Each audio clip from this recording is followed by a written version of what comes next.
Bye.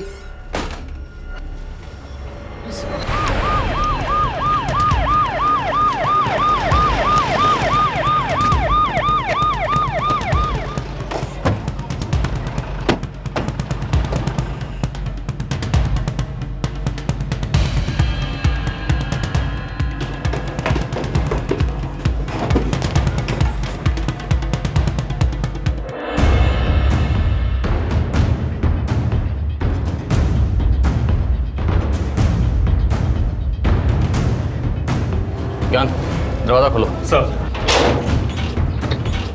Sir ताला है, तोड़ दो। पुलिस इन्वेस्टिगेशन की भाषा में ब्लाइंड केस उसे कहा जाता है जिस केस में तहकीकात को शुरू करने के लिए एक भी सुराग नहीं मिलता। ऐसे केसेस काफी चैलेंजिंग होते हैं और अक्सर बहुत लंबे खिंच जाते हैं। क्रिमिनल बुद्धि भी आखिरकार बुद्धि ही है और अक्सर ऐसी बारीकी से काम कर जाती है कि मानो एक परफेक्ट मर्डर को अंजाम दिया गया हो। लेकिन क्या कोई भी क्राइम परफेक्ट हो सकता है? आप लाख छुपाने की कोशिश कीजिए लेकिन जुर्म का बदसूरत चेहरा सामने आता ही है। हर जुर्म दरअसल एक दस्तक है कि अंत बहुत करीब है। 18 जून 2011 नई दिल्ली, एक पेचीदा ब्लाइंड केस दिल्ली पुलिस को ललकार रहा था। ये देखिए, ये 3 स्टैबिंग बाउंस हैं। उसके बाद इसका गला घोटा गया। टाइमिंग? लाश यहाँ लाने के तकरीबन 12 या 15 घंटे पहले। हमें लाश मिली तकरीबन 8 बजे और यहाँ लाते लाते बज गए थे 9। तो क्या हम ये मान सकते हैं कि कत्ल कल रात 8 और 8:30 के बीच हुआ होगा? पॉसिबल है। और हाँ, इसके खून में हमने अल्कोहल ट्रेस किया। इससे ये लगता है कि जब इसकी मौत हुई तो ये आदमी शराब के नशे में था। और इसके सिस्टम से हमें नींद की गोलियां भी ट्रेस की। पहले से पिलाया गया, ड्रग किया गया और फिर मारा गया। सर जिस फ्लैट में इसकी लाश मिली उस फ्लैट का ऑनर कोई नवीन गुप्ता है, आया हुआ है, थाने में बैठा है। चलो, इससे कुछ तो खबर मिलेगी। हमारी इन्वेस्टिगेशन का खाता तो खुलेगा। जी sir. Thank you doctor.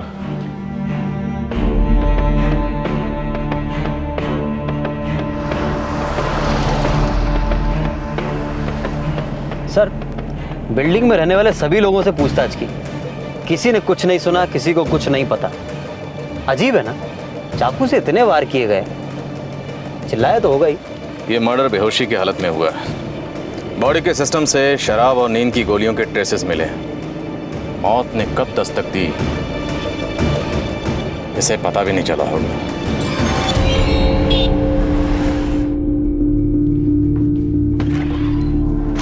Naveen Gupta? Yes sir. पहचानते हैं? नहीं sir. Rajdeep apartment, flat number 1004 आपका है?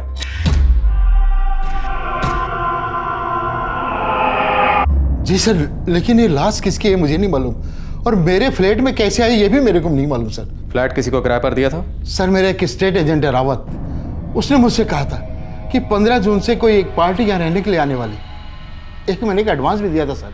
बाकी सच कहता हूँ इंस्पेक्टर, इसके अलावा मुझे इसके बारे में और कुछ नहीं मालूम। अपने स्टेट एजेंट को फोन लगाइए अभी।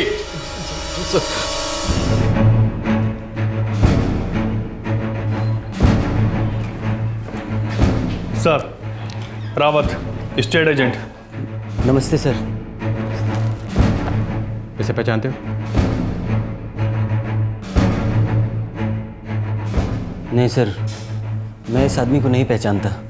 अब इस साले, तूने घर किराए पे चढ़ाया, तुझे नहीं मालूम वहाँ कौन रहता था, वहाँ क्या हो रहा था? सर, वो श्रीधर बसोप्पा नाम का एक आदमी था जिसे मैंने फ्लैट किराए पर दिया था। उसकी डिटेल्स हैं मेरे पास। फ्लैट की तलाश में मिला था मुझे वो। कब मिला था? 13 जून को मिला था सर, 13 जून।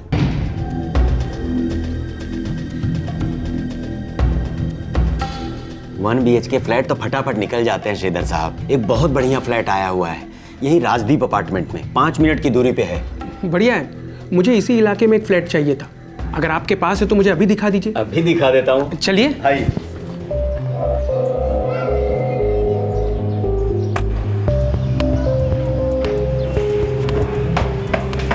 ये रहा गुप्ता साहब का फ्लैट।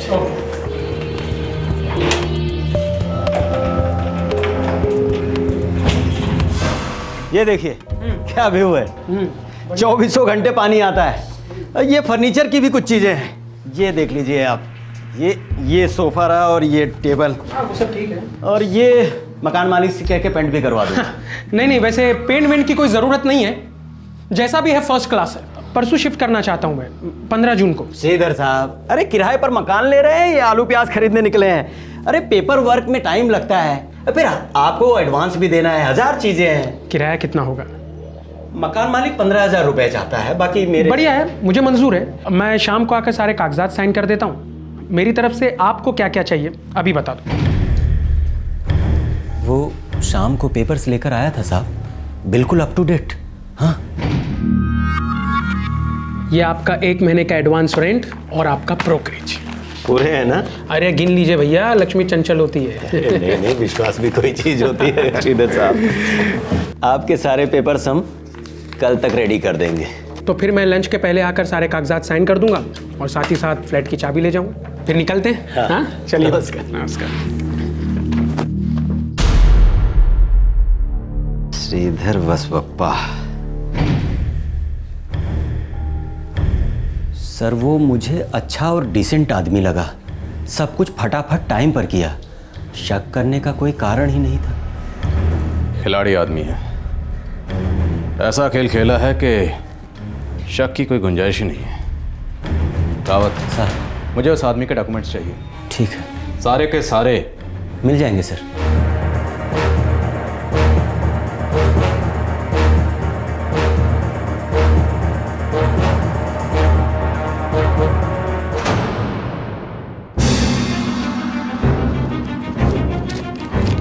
ये है सर, ये पैन कार्ड का जेरोक्स और ये एग्रीमेंट कॉपी।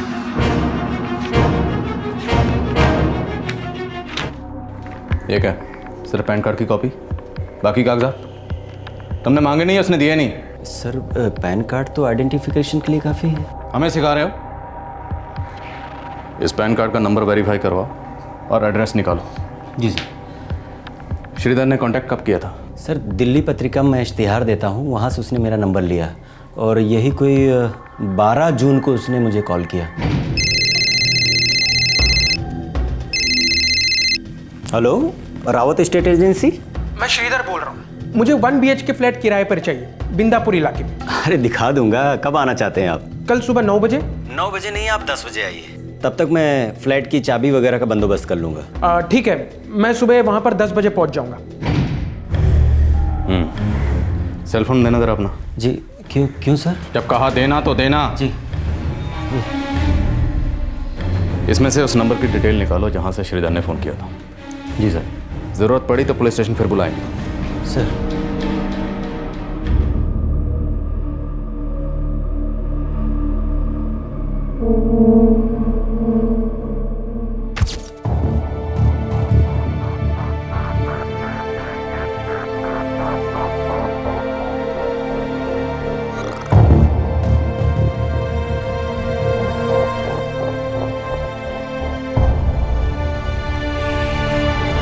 लाश को मिले 24 घंटे बीत चुके थे, लेकिन अभी तक लाश की शिनाख्त नहीं हो पाई थी।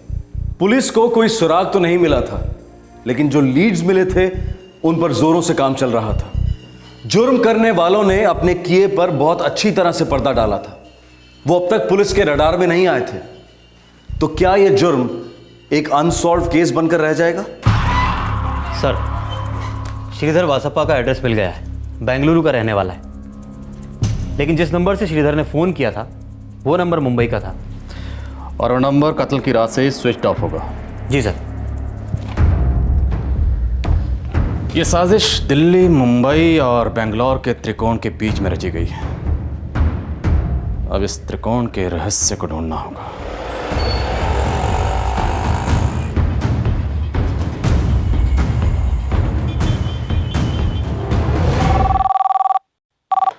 Hello, inspector Hasan Khan. जयंत हसन साहब, कुलदीप गहरा बोल रहा हूँ, बिंदापुर दिल्ली से। मिस्टर कुलदीप, जय हिंद। टेल मी, क्या कर सकता है मैं आपके लिए? हसन साहब, दरअसल एक मर्डर के सिलसिले में हमें एक आदमी की तलाश है।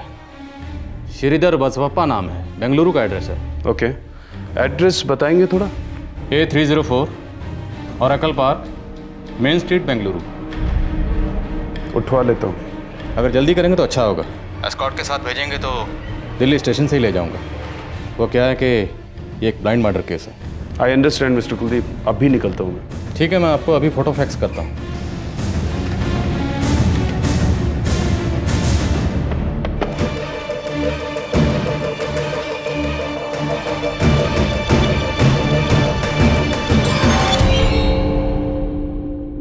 सुबह देखा है सर उसे।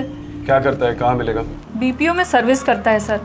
2 दिन से मॉर्निंग की शिफ्ट में जा रहा है। बीपीओ का नाम जानती है? हाँ सर, पता है मुझे बीपीओ का नाम।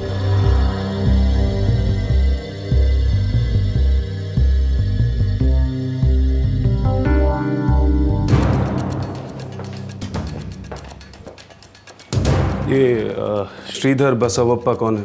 श्रीधर साहब हमारे टीम के लीडर है सर। किधर मिलेगा? मिस्टर श्रीधर बसवप्पा। यस। बोलिए।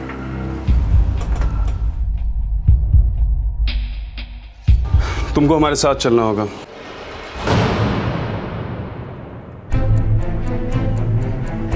मिस्टर कुलदीप, श्रीधर बसप्पा ट्रेस हो चुका है। पैन कार्ड उसी का है, पर जो फोटो आप हमको भेजा वो इस आदमी का नहीं है। ऐसा कैसे हो सकता है हसन साहब?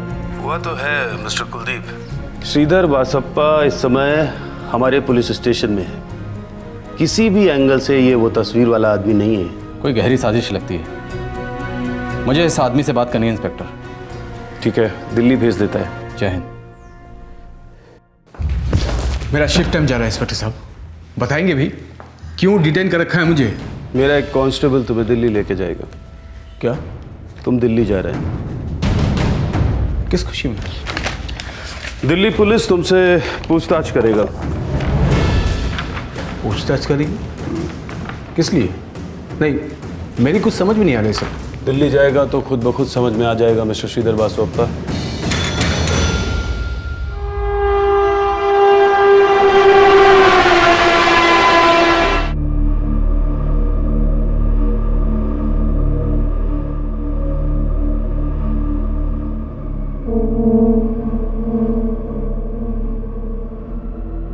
रहस्य की चादर में लिपटी लाश को अब 3 दिन हो गए थे, लेकिन यह लाश अब भी लावारिस ही थी। दूसरी तरफ एक और चौंकाने वाली बात सामने आई। जिस श्रीधर बसवप्पा ने दिल्ली में वो फ्लैट किराए पर लिया था और जो श्रीधर बसवप्पा बेंगलुरु में पाया गया, ये दोनों अलग अलग लोग थे। आखिरकार ये षड्यंत्र क्या था? नो, मैं इस आदमी को नहीं जानता, पहले कभी देखा तक नहीं इसे। और सर मैं आज पहली बार दिल्ली आया हूँ। कमाल है, जिस आदमी को जानते तक नहीं उसे मरवा दिया,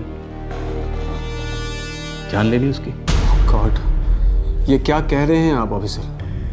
मैं एक डिसेंट हार्ड वर्किंग आदमी हूँ, अच्छा जॉब है, फैमिली है। मुझे कुछ समझ नहीं आ रहा है ये सब क्या हो रहा है, ये क्यों हो रहा है? आपके पैन कार्ड का इस्तेमाल एक फ्लैट को किराए पर लेने के लिए किया गया और इस आदमी का उस फ्लैट में कत्ल हुआ है। देखिए सर, इस पैन कार्ड की बाकी सारी इंफॉर्मेशन सही है, ये मेरा ही पैन कार्ड है, लेकिन ये तस्वीर देखिए, ये मेरा नहीं है सर। तो ऑब्वियसली किसने मुझे फंसाने की कोशिश की है सर। कोई आपको फंसाने की कोशिश कर रहा है या आप हमें घुमाने की कोशिश कर रहे हैं मिस्टर श्रीधर बसवप्पा? मैं ऐसे क्यों करूंगा सर? मैंने कहा ना, मैं आज से पहले दिल्ली कभी नहीं आया और मैं इस आदमी को किसी एंगल से नहीं जानता। मैं बिल्कुल इनोसेंट हूं सर।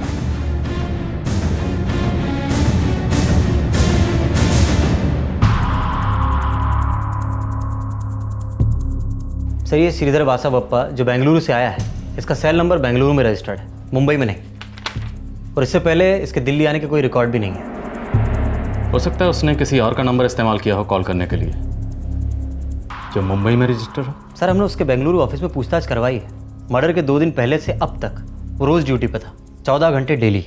तो फिर उसका पैन कार्ड दिल्ली कैसे पहुंचा, जिसका इस्तेमाल फ्लैट किराए पर लेने के लिए किया गया? बहुत अजीब सा केस है ना। हो सकता है वो इनोसेंट है, हो सकता है किसी ने चाल चली है। मिस्टर श्रीधर, मान लेते हैं कि आप इस कत्ल में इन्वॉल्व नहीं थे, पर आपका पैन कार्ड तो इन्वॉल्व था। मुझे नहीं पता मेरा पैन कार्ड यहाँ कैसे पहुँचा। मेरा पैन कार्ड तो हमेशा मेरे पास ही रहता है, मेरे लॉकर में। हो सकता है आपने किसी को दिया हो, इस वक्त आपको याद ना आ रहा हो और कातिल ने इसका इस्तेमाल किया। नो सर, मैं ऐसे किसी आदमी को नहीं जानता जो खून वून कर सके। सर मेरा यकीन कीजिए, मैं वाकई में डिसेंट आदमी हूँ। I am innocent sir. Mister Sridhar, आप कुछ ज़्यादा ही इनोसेंट हैं। हो सकता है आपने अपने पैन कार्ड की ज़ेरॉक्स कॉपी किसी को दी हो और उसने आपके पैन कार्ड से आपकी फ़ोटो हटाकर अपनी फ़ोटो लगाई और उसकी फिर से ज़ेरॉक्स करवा ली और आपके पैन कार्ड को बना लिया अपना पैन कार्ड। फ़ोन उसने किया, इल्ज़ाम आप पर।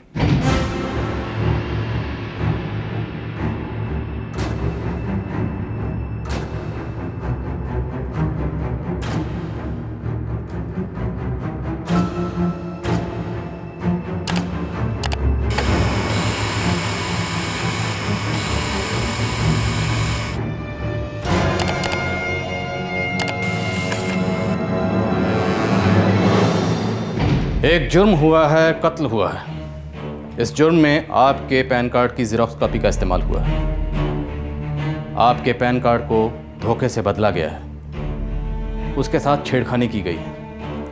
ये तभी मुमकिन है अगर आपने अपना पैन कार्ड या उसकी ज़ेरॉक्स कॉपी कभी किसी क्रिमिनल को दी हो या उसके हाथ लगी हो। इसलिए मिस्टर श्रीधर बसवप्पा, अपने दिमाग पर जोर डालिए और याद कीजिए कि क्या आपने अपना पैन कार्ड या उसकी ज़ेरॉक्स कॉपी कभी किसी को दी थी।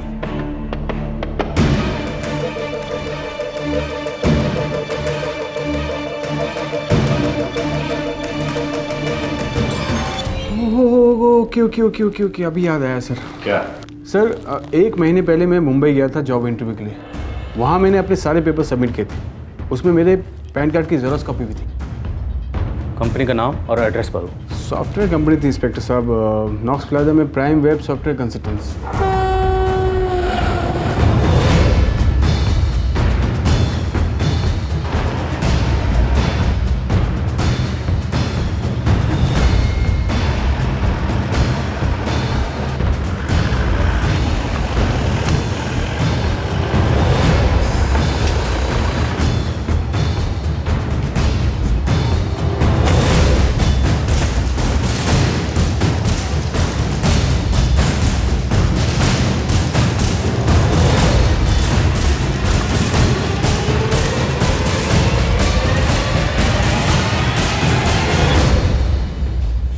श्रीधर बसवप्पा, बेंगलोर से।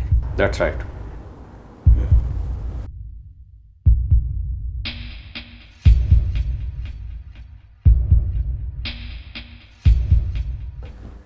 जी हाँ सर, माइंड स्पीक कंसल्टेंट के थ्रू आए थे इंटरव्यू के लिए और उन्होंने 5 मई को इंटरव्यू भी दिया था। Anything else? नथिंग, लेकिन हमने उसे सिलेक्ट नहीं किया था। अच्छा था, लेकिन दूसरा कैंडिडेट उससे भी अच्छा था। उन्होंने आपको अपना पोर्टफोलियो दिया होगा जिसमें उनके सर्टिफिकेट्स, रिकमेंडेशन लेटर और पैन कार्ड की ज़ेरॉक्स कॉपी होगी। जी हाँ सर, शॉर्ट लिस्ट हुआ हर कैंडिडेट ये डॉक्यूमेंट सबमिट करता है। This is the standard procedure. लेकिन जिन कैंडिडेट्स को आप सिलेक्ट नहीं करते हैं उनके डॉक्यूमेंट्स को लौटाना आपका स्टैंडर्ड प्रोसीजर नहीं है। ये कैसा सवाल है सर? ज़िंदगी और मौत का सवाल है मिस्टर नारंग, जवाब दीजिए। जिन कैंडिडेट्स को आप सिलेक्ट नहीं करते हैं उनके डॉक्यूमेंट्स के साथ आप क्या करते हैं? कुछ नहीं करते, मेरा मतलब हम तो उन्हें पीएम को दे देते बस। और पीएन उन डॉक्यूमेंट्स का क्या करता है? रद्दी में दे देते हैं सर। एक टाइम से बात चल रही है सर, ऑफिस में एक पेपर शेडर खरीदा जाएगा। सब टेंशन ही खत्म ना सर। एक साइड से बेकार पेपर डाल दो, 2 सेकंड में सब चूर चूर, सीधे कचरे में। ठीक है। इस नकली श्रीधर ने जिस नंबर से फ़ोन किया था वो नंबर मुंबई का है। जी सर। शाम मुझे पूरा शक है कि उसने पैन कार्ड की जाली कॉपी भी यहीं मुंबई में रहकर बनाई होगी।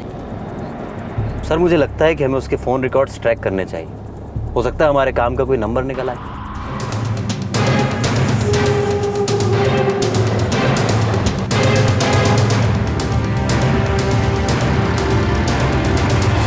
सर, मुंबई के जिस नंबर से एजेंट रावत को कॉल किए गए वो सिम कार्ड सिर्फ 6 दिन के लिए एक्टिवेट था, 11 जून से 17 जून तक। एड्रेस और नाम दोनों फेक हैं। ये कत्ल हुआ 17 जून की रात को। इसका मतलब ये है कि ये सिम कार्ड सिर्फ कत्ल करने के इरादे से खरीदा गया था। जी सर, गिने चुने नंबर हैं जिन्हें इस नंबर से कॉल गए हैं या जहां से इस नंबर पे कॉल आए। एक नंबर है सर, 2834525431। 15 जून और 16 जून को कॉल हुए हैं। ये नंबर मैंने ट्रेस किया। गुड। कहाँ का है? सर ये लगातार मूवमेंट में था। मुंबई, रतलाम, मथुरा, दिल्ली। मुंबई, रतलाम, मथुरा, दिल्ली। मुंबई, रतलाम, मथुरा, दिल्ली। मुंबई, रतलाम, मथुरा, दिल्ली। ये तो राजधानी का रूट है।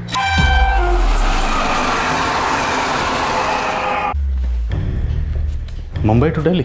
नकली श्रीधर का फ़ोन भी सेम मूवमेंट दिखा रहा है। कमाल है, दो लोग एक साथ एक ही ट्रेन में सफ़र कर रहे थे, फिर भी दोनों एक दूसरे के साथ फ़ोन पे बातें क्यों कर रहे थे? स्ट्रेंज। सर वो नकली श्रीधर का नंबर तो मुंबई का था, ये दूसरा नंबर भी मुंबई का है जो कि 18 जून से बंद है। शाम, हमारा हथौड़ा बिल्कुल सही दिशा में जा रहा है, बस सिर्फ कील ठोकनी बाकी है। एक काम करो, ये जिस दूसरे नंबर पर लगातार बातें हो रही थी उसकी डिटेल निकालो।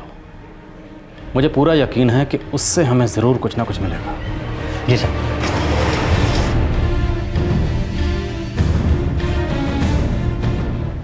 माधुरी शर्मा, सेक्टर 16, वाशी, मुंबई। चलो उठाते हैं।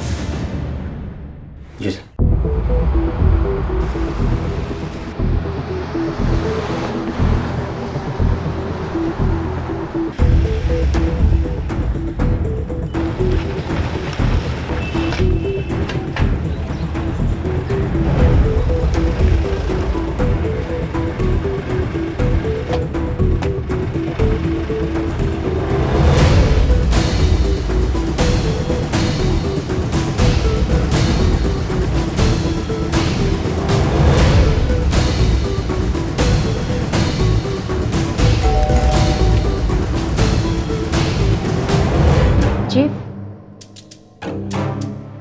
माधुरी शर्मा जी?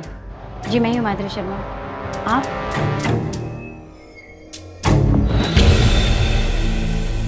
कौन है ये? आप बताइए।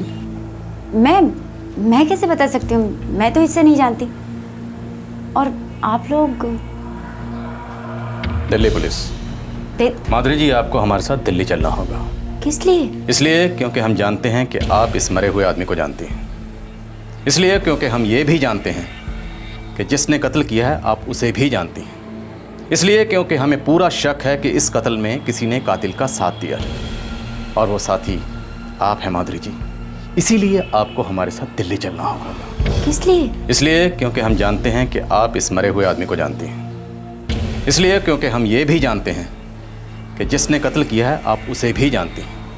इसलिए क्योंकि हमें पूरा शक है कि इस कत्ल में किसी ने कातिल का साथ दिया है, और वो साथी आप हैं माधुरी जी।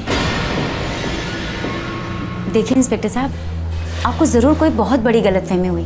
मैं इस आदमी को नहीं जानती और इस मर्डर के बारे में मुझे कुछ नहीं पता। 525431 आपका नंबर है? हाँ मेरा ही नंबर है। तो स्विच ऑफ क्यों है? वो फ़ोन में बहुत सारी प्रॉब्लम्स थी, घर में नेटवर्क नहीं आ रहा था, इसलिए बंद करवा दिया। 16 जून को मुंबई से दिल्ली गई थी? जी गई थी, मतलब मैं वहीं की रहने वाली इंस्पेक्टर साहब, तो दिल्ली आना जाना तो लगा ही रहता है। अभी 4 साल पहले ही हम मुंबई शिफ्ट हुए हैं, या ऐसे कह सकते हैं कि यहाँ सेटल हो गए। श्रीधर बसवप्पा नाम सुना? कभी नहीं। उसके मुंह से भी नहीं, जिसके साथ आप मुंबई से दिल्ली तक के सफ़र के दौरान लगातार फ़ोन पे बातें कर रही थी। फ़ोन रिकॉर्ड्स हैं हमारे पास। देखिए इंस्पेक्टर साहब, मुझे नहीं पता कि आप लोग किसकी बात कर रहे हैं। रही बात फ़ोन रिकॉर्ड की, तो ऐसे बहुत सारे कॉल आते हैं, कितने सारे सेल्समैन फ़ोन करते रहते हैं, बहुत परेशान करते हैं लोग, 1000 बार फ़ोन करते हैं। देखिए ज़रूर आपको कोई बहुत बड़ी मिसअंडरस्टैंडिंग हुई, मुझे बहुत सारे काम है। लेकिन हमारा सिर्फ एक ही काम है, इसके कातिल को ढूंढना। ज़रूर ढूंढिए, पर मुझे छोड़ दीजिए। जब तक हमारी इन्वेस्टिगेशन पूरी नहीं हो जाती आप मुंबई से बाहर नहीं जाएंगे। ये क्या ज़बरदस्ती है? मैं आधे घंटे के अंदर पुलिस ऑर्डर आपके हाथ पहुंच जाएंगे, ध्यान से पढ़िएगा।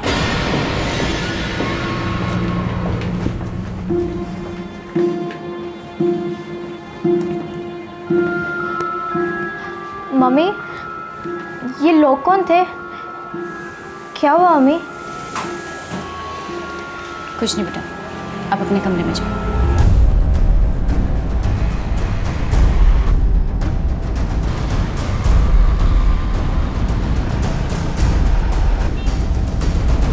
ये औरत कुछ छुपा रही है शाम। इस लाश को पहचानती है। लेकिन सर, जिस तरह से वो पेश आई, बॉडी लैंग्वेज, अपनी बात पे अड़ी रही। अपने दिखावे पे अड़ी रहेगी। देखते हैं कब तक अड़ी रहेगी। इसका मुखौटा उतारना पड़ेगा। माधुरी शर्मा जी, सेक्टर 16 वाशी का एड्रेस है। जल्द से जल्द इसकी सारी डिटेल्स आप तक पहुंच जाएगी इंस्पेक्टर कुलदीप। सर, मैंने माधुरी शर्मा के कॉल लिस्ट के नंबर चेक किए हैं। कुछ नंबर हैं जिनसे लगातार बात हुई है, वो नंबर दिल्ली के हैं। और क्या खबर? सर, ये माधुरी शर्मा तलाकशुदा है। इसकी 13 साल की एक बेटी है, रीमा। कौन था इसका पति? सर, सरकारी दफ्तर में पियून था, हरिराम नाम है उसका। तलाक की वजह? तो वो तो नहीं मालूम, पर 2005 में ये लोग चांदनी चौक में रहते थे, सरकारी दफ्तर के पास। और सर, ये माधुरी शर्मा के नाम पे एक प्लॉट भी है शालीमार गार्डन में। शालीमार गार्डन तो वहीं है ना, बिंदापुर के पास, जहाँ से हमें ये लाश मिली थी। जी सर, मैंने कांस्टेबल ज्ञान को भेजा था पूछताछ के लिए माधुरी शर्मा के घर। 17 जून को वो वहीं थी, शालीमार गार्डन में। हर इंफॉर्मेशन यही दस्तक दे रही है कि माधुरी शर्मा इस कत्ल में इन्वॉल्व थी। बस एक बार सुराग सबूत बन जाए और ये साबित हो जाए कि माधुरी शर्मा इस विक्टिम को जानती थी। एक काम करो, कांस्टेबल ज्ञान को भेजो माधुरी शर्मा के पहले पति को ढूंढने के लिए। जी, उससे पूछताछ करो। ठीक है सर। कत्ल हुए 5 दिन बीत चुके थे, लेकिन मारे जाने वाले व्यक्ति की पहचान अब तक गुप्त थी। पुलिस को गहरा शक था कि माधुरी शर्मा नाम की एक महिला इस आदमी की हत्या में शामिल है, लेकिन इस बात को साबित करना अभी बाकी था। अब सवाल यह था कि क्या दिल्ली पुलिस की इन्वेस्टिगेशन बिल्कुल सही दिशा में जा रही थी, या फिर यह एक ब्लाइंड केस ही बनता जा रहा था। पूरा खत्म कर लेना, वापस आना नहीं चाहिए।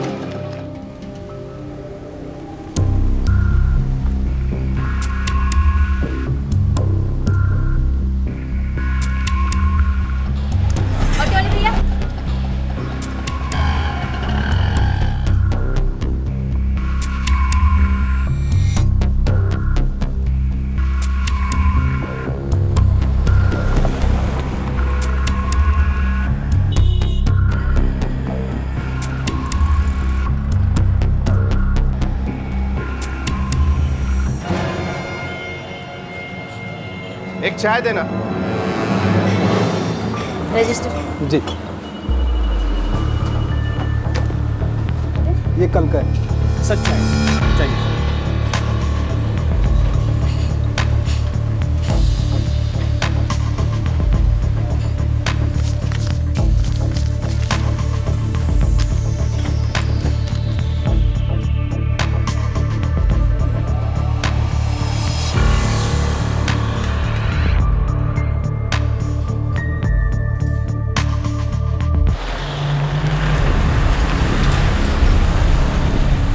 माधुरी बहुत बहुत महत्वाकांक्षी है हवलदार साहब। वो हमेशा कुछ बड़ा करना चाहती है। तुमने तुम्हारी बीवी को छोड़ा या फिर उसने तुम्हें छोड़ा? ये फैसला हम दोनों ने मिलकर किया। क्यों? मैं चादर देखकर पैर फैलाता हूँ, उसके लिए हर चादर छोटी पड़ जाती। हद से ज़्यादा आक्रामक थी, इसलिए आपस में नहीं बन पाई। हरिराम, ध्यान से देखो, पहचानते हो? नहीं पता। तुम्हारी भूतपूर्व पत्नी माधुरी, इस आदमी के साथ क्या रिश्ता था उसका? मुझे कोई आइडिया नहीं है हवलदार साहब। हमारे डिवोर्स के बाद मेरा उससे कोई खास लेना देना नहीं है। बस एक आध बार बेटी से मिलता हूँ, तब आमना सामना होता है। किसी और आदमी के साथ रिश्ता? मेरा माधुरी के साथ तलाक हो चुका है, अब वो किसी के साथ भी रिश्ता रख सकती है। सर, मैं लगातार 2 दिन से माधुरी के हर मूवमेंट को फॉलो कर रहा हूँ। उसके एक रेस्टोरेंट में पार्टनरशिप है। रोज सुबह जाकर वो पैसे कलेक्ट करती है। पार्टनरशिप किसके साथ है? सर, एक उमेश जगताप नाम का आदमी है, लेकिन उसे कभी देखा नहीं है। उसका एक मैनेजर है, माधुरी उसी के साथ डील करती है। इस मैनेजर को जरा हाजिर करो, थोड़ी डील शील हम भी करना चाहेंगे उसके साथ। सर, मुझे ये रेस्टोरेंट ज्वाइन किए हुए 1 महीना ही हुआ है। इससे पहले कहाँ थे? APMC मार्केट, वाशी में रेस्टोरेंट है, चक्रा रेस्टोरेंट। उमेश जगताप कहाँ मिलेगा? सर, मैडम का पार्टनर है, मैं कभी मिला नहीं। अब वैसे होटल मैडम चलाती है। ये आदमी उमेश जगताप है? सर मैंने बताया ना, मैंने 1 महीना पहले ही ज्वाइन किया है। मैं कभी भी उमेश जगताप से नहीं मिला। तुमने ये होटल 1 महीना पहले ही ज्वाइन किया? जी। लेकिन तुम्हारे होटल में कुछ लोग तो ऐसे होंगे जिन्होंने उमेश जगताप को देखा होगा, वो तो उसे पहचानते होंगे। सर हमारा हेड वेटर है तुकाराम, वो रेस्टोरेंट के पहले दिन से ड्यूटी पर है। समोसा नहीं।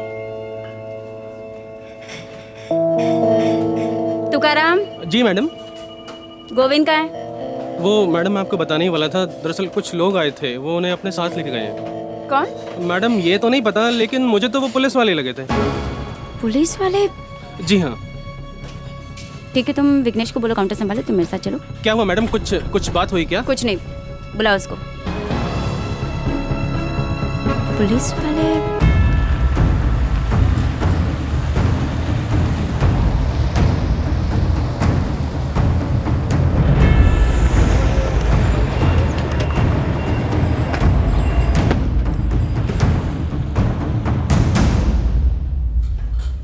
तू गल्ले पे बैठा है, तुकाराम किधर है? तुकाराम तो मैडम के साथ गया है। कब?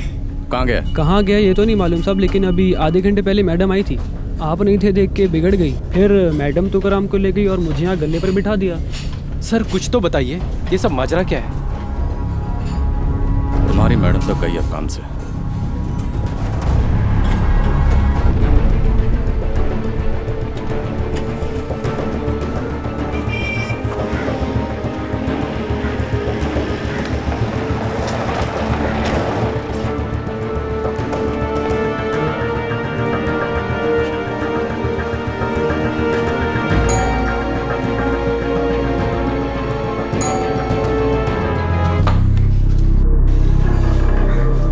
जी? उमेश जगताप का बंगला है? था, अभी ये मेरा घर है। आप कौन हैं? किसी ज़माने में मैं मिसेस उमेश जगताप हुआ करती थी, अब मालती हूँ, मालती शेट्टी। हमारा डिवोर्स हो चुका है। उमेश जगताप कहाँ मिलेंगे? पिछले 4 साल से मैंने उन्हें सपने में भी नहीं देखा। क्या ये आदमी उमेश जगताप है?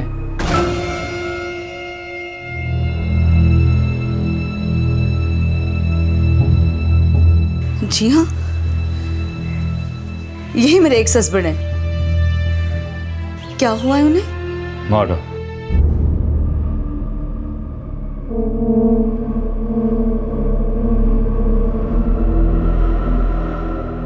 आखिरकार इस बेनाम लाश को एक नाम मिला, एक पहचान मिली। मुंबई का रहने वाला एक होटलियर दिल्ली में मरा हुआ पाया गया। उसकी बिजनेस पार्टनर माधुरी शर्मा ने लाश की फोटो देखकर उसे पहचानने से इनकार कर दिया था। अब ये एक ब्लाइंड केस नहीं रहा था, बल्कि एक ओपन और शॉर्ट केस होने की राह पर था।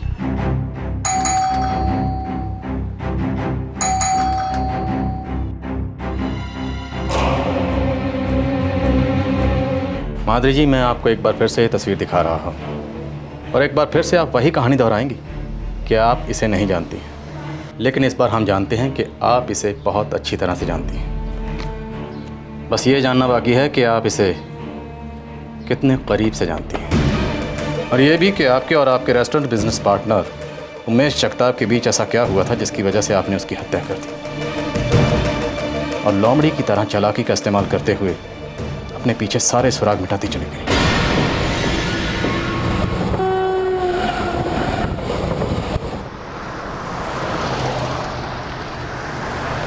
वो होटल उमेश जगताप का था। आप पार्टनर थी? नाम के लिए मेरी ऐसी कोई हैसियत नहीं थी, कोई डॉक्यूमेंट्स नहीं, कुछ नहीं, कोई लीगल स्टेटस नहीं। तो बिजनेस में लीगल स्टेटस हासिल करने के लिए आपने उमेश का कत्ल करवा दिया। उसकी जिंदगी में भी मेरा कोई लीगल स्टेटस नहीं था, मेरा लीगल स्टेटस। ले, तेरे को पूरे पैसे देता हूं, ये फ्लैट दिया तेरे को, तेरी बेटी की देखभाल अपनी बेटी की तरह करता हूं। और क्या करूं? और क्या करूं? बोल, अबे बोलना। ये पैसों का रुबाब मुझे मत झाड़ो, समझे कि नहीं? इन पैसों में मेरा भी बराबर का हक है, समझे ना?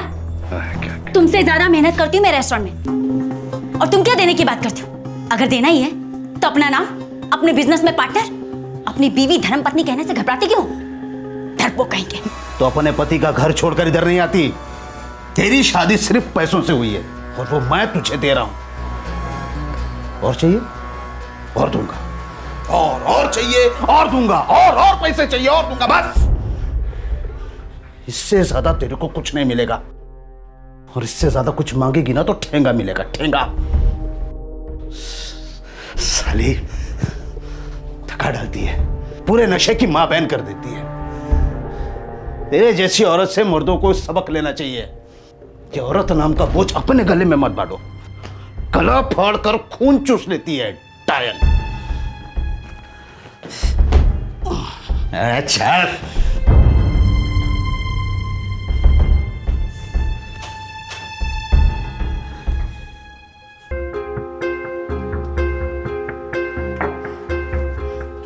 मम्मी, उमेश अंकल अच्छे नहीं हैं। रीमा, तुम्हें स्कूल जाने के लिए देर हो रही है। मम्मी, मैं कोई छोटी बच्ची नहीं हूँ, सब देख रही हूँ, सब समझ रही हूँ। पिछले 4 साल से आपकी यही हालत है और आपकी मदद के लिए कोई नहीं है, यहाँ तक कि आपसे बात करने के लिए कोई नहीं है। मम्मी, मैं आपके साथ हूँ, अब मैं बड़ी हो गई हूँ। मम्मी, मैं आपकी फ्रेंड हूँ। ये उमेश अंकल आपको सिर्फ यूज़ कर रहे हैं। आप समझती क्यों नहीं? मुझे लगता है अब हमें अलग रहना चाहिए। सच मम्मी, हमें अलग रहना ही पड़ेगा। कई बार भी रह लेंगे, मगर उसके इस घर में नहीं।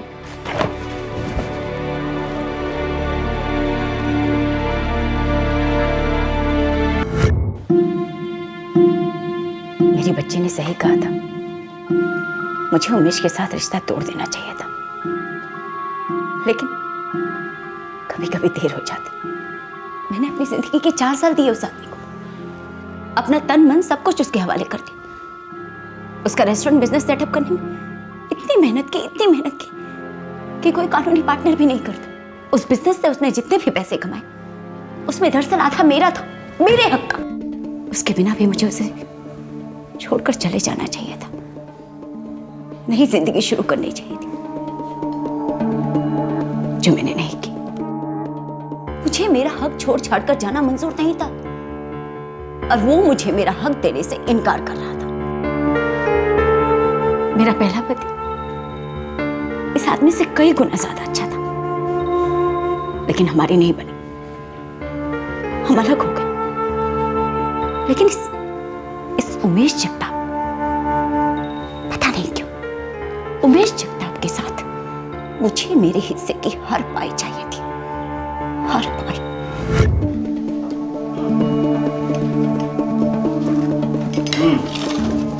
दिल्ली जाके होटल खोलने का हलवापुरी समझा? और दिल्ली में होटल संभालेगा कौन? मैं संभालूंगी। यहाँ मुंबई में बैठकर रिमोट कंट्रोल से। ऐसे क्यों बोल रहे हो? हफ्ते में 2 दिन वहां रहूंगी, बाकी के दिन यहाँ आते जाते रहूंगी। तुम शायद भूल रहे हो, मेरी दिल्ली की पैदाइश है। मैं उस शहर को वैसे ही जानती हूँ जैसे अपनी हथेली को। ठीक है, 16 तारीख को दिल्ली चलते हैं एक साथ। मैं भी तो देखूं दिल्ली में रहकर तुम क्या कर सकती हो और क्या नहीं। थैंक्स, मैं तुम्हें निराश नहीं करूंगी।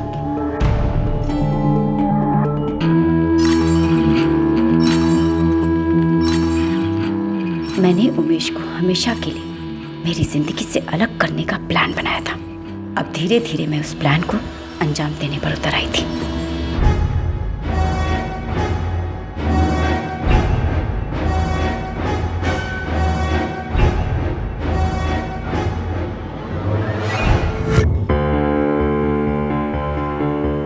पानीपुरी वाले के यहाँ से मिले उस पैन कार्ड जेरॉक्स कॉपी से मैंने झूठी आइडेंटिटी बनाई। मेरा प्लान फुल प्रूफ था। वो पैन कार्ड तो असली श्रीधर बसोप्पा का था, नकली वाला कौन था? तुम्हारा साथी। संभाल के लेके जा। हाँ अंदर रख दे। हाँ अंदर। हाँ मैडम, 1 गोनी आलू की और 1 गोनी गोभी के अंदर रखवा दी है। और माधुरी मैडम, आप कैसी हैं? सब ठीक ठाक है ना? मैं ठीक हूँ विक्रम, और भी बहुत कुछ ठीक हो सकता है। उसका असली नाम विक्रम है, एपीएमसी मार्केट में सब्जियां सप्लाई करता है। गुलाम हो गया हूं तुम्हारा माधुरी, जो तुम बोलो वो मैं कर सकता हूं तुम्हारे लिए। मर्डर करना है किसी का,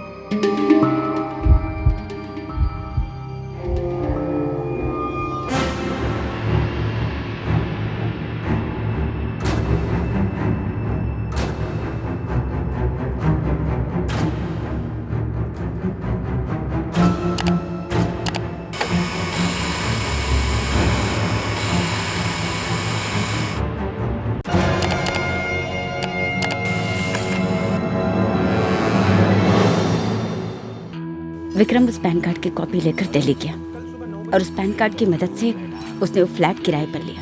उसके बाद वो मुंबई वापस आ गया। हमने 16 जून की राजधानी ली, दिल्ली के लिए। मैंने विक्रम का टिकट भी अपने डब्बे में ही बुक करवाया था। हम लगातार एक दूसरे के टच में थे फोन पर। हमने अपनी हर चाल प्लान कर ली थी, एकदम बारीकी से। 17 जून को दिल्ली पहुंचकर मैं और उमेश पहले एक होटल में रुके। फिर शाम को मैं उमेश को उस फ्लैट पर ले गई। उसे कहा कि मैं उसे नए रेस्टोरेंट के पार्टनर से मिलवाऊंगी। यहाँ लेफ्ट में। तुम इस पार्टनर को अच्छी तरह से जानती हो ना? जानती नहीं तो घर की चाबी थोड़ी ना देता। नाम क्या पता है इसका? श्रीधर, श्रीधर बसवप्पा।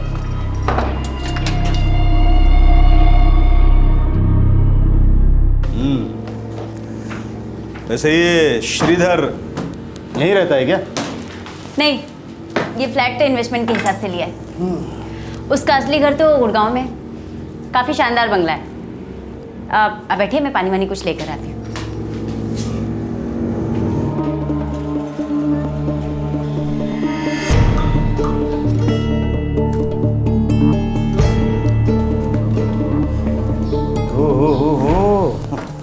काफी कुछ जानती हो इस घर के बारे में। काफी बार आ चुकी हो लगता है। काफी इंतजाम कर रखा है भाई घर में। हा? तुम्हारा इशारा अगर अफेयर की तरफ है ना, तो ये बात अपने दिल से निकाल दो।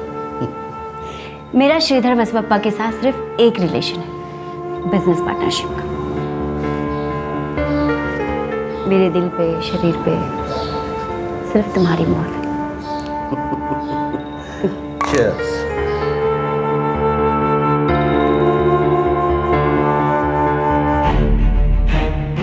मैंने उमेश को पूरी तरह रिझा लिया था उस रात। उसे शक होने का चांस ही नहीं था।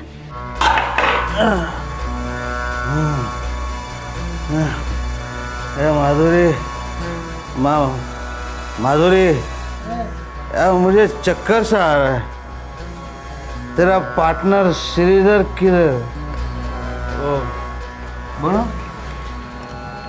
आ जाएगा ना जानू, ट्रैफिक में। अभी जल्दी आ जाएगा। अभी आ जाएगा, जल्दी जल्दी आ जाएगा। उमेश, उमेश, उमेश।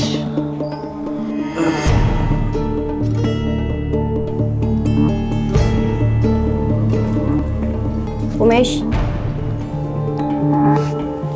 उमेश, पैसे देता है मुझे। मैंने उमेश की शराब में नींद की गोलियां मिला दी थी।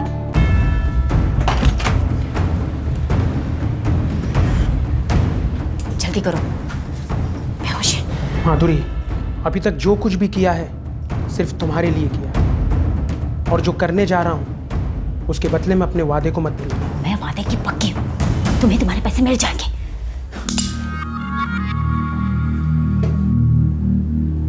और क्या मिलेगा? जो मेरा है। पहले अपना काम खत्म करो।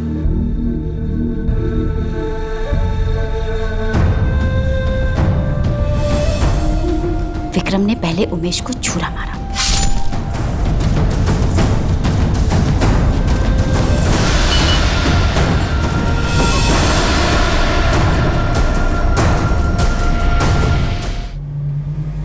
तुमने अपनी ओर से फुल प्रूफ प्लान बनाया था और तुम्हें लगा था कि हम तुम तक कभी पहुंच ही नहीं पाएंगे। किसी को अपनी जिंदगी से निकालने के लिए तुमने उसे दुनिया से निकलवा दिया।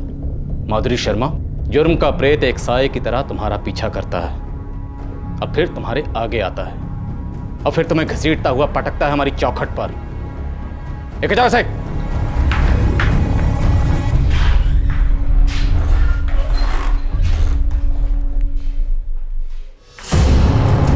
मुझे छोड़ दो सर। सर अब आप मेरी बात सुनिए सर, मुझे छोड़ दो सर, मैंने कुछ नहीं किया सर। सर मेरी बात सुनिए सर, मेरी बात सुनिए सर, मैंने कुछ नहीं किया सर। सर सर मेरी बात सुनिए।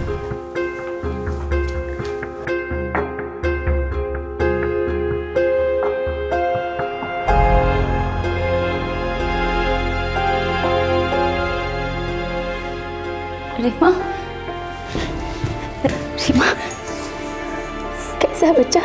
कैसी बेटा तू?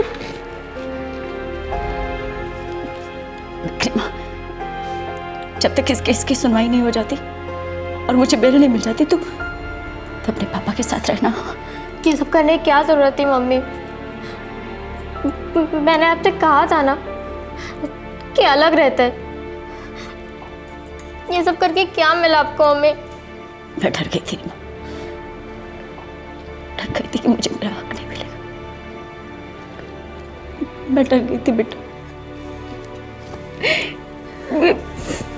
तो अपना ध्यान रखना।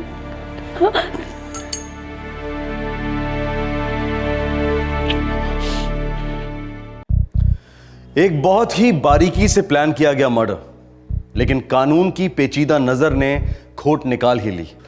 एक ब्लाइंड केस को बड़ी मेहनत और लगन के साथ इन्वेस्टिगेट किया गया और पर्दाफाश हुआ एक संगीन जुर्म का। माधुरी ने अपने कन्फेशन में पुलिस को बताया कि उसे इस कत्ल को इस तरह से अंजाम देने का आइडिया टीवी पर एक क्राइम शो देखकर मिला। यह एक विवाद का विषय है। आर्ग्यूमेंट का सब्जेक्ट है कि जिंदगी कला की नकल करती है या फिर कला जिंदगी की। लेकिन हमारे इस क्राइम शो का मकसद है जुर्म की सच्चाइयों को दिखाना, उसकी सनसनी को नहीं। हम जुर्म की तहकीकात पर इस कदर फोकस करते हैं ताकि हम वो सारे पड़ाव देख सकें जहां जुर्म को रोका जा सकता था, दस्तक को सुना जा सकता था। हर हालत और हर हालात से कुछ नया सीखने को मिलता है। क्राइम पेट्रोल दस्तक एक आईना है, समाज का, सिचुएशन का, मजबूरियों का, उस समय का जिसमें हम जी रहे हैं।